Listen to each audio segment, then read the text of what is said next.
Ahilya madam, तुम्ही मनानं खूप मोठे आहात म्हणून एवढा मोठा निर्णय घेतलात तुम्ही. खरं तर हे सगळं घडावं असं मनापासून मलाही वाटत होतं, पण मनात एक धाकधूक होती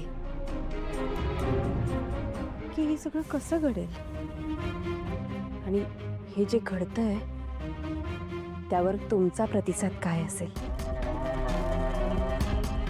सावित्री, अगं धाकधूक कसली, हे तर घडणारच होतं. पण अहिल्या मॅडम, तुमचं मन खूप मोठं आहे. गरीब श्रीमंत यातला भेदच मिटवून टाकलात तुम्ही. जगासमोर हा मोठा आदर्श तुम्ही ठेवलाय. सावित्री, मी कधीच गरीब श्रीमंत हा भेद केला नाही. माझ्यासाठी गुण महत्वाचे आणि माझा विश्वास आहे की गावाहून आलेली लोक सुद्धा अतिशय हुशार असतात. म्हणूनच तर तुम्ही पारूची पारख केली.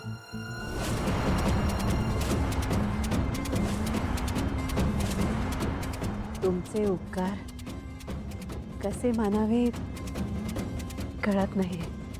अगं, पारू हुशार आहे, त्यामुळे तिची पारख करून आपण तिला आपल्या कंपनीची ब्रँड अँबॅसेडर बनवली ना.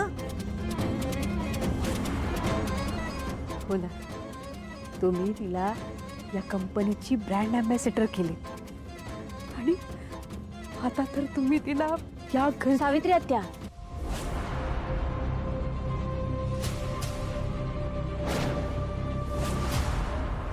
मी दूध तापवायला ठेवलं आहे.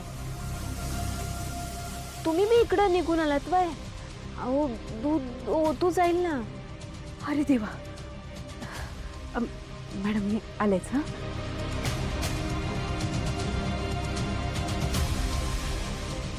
अचानक देवी आई, मी आलेच. हो.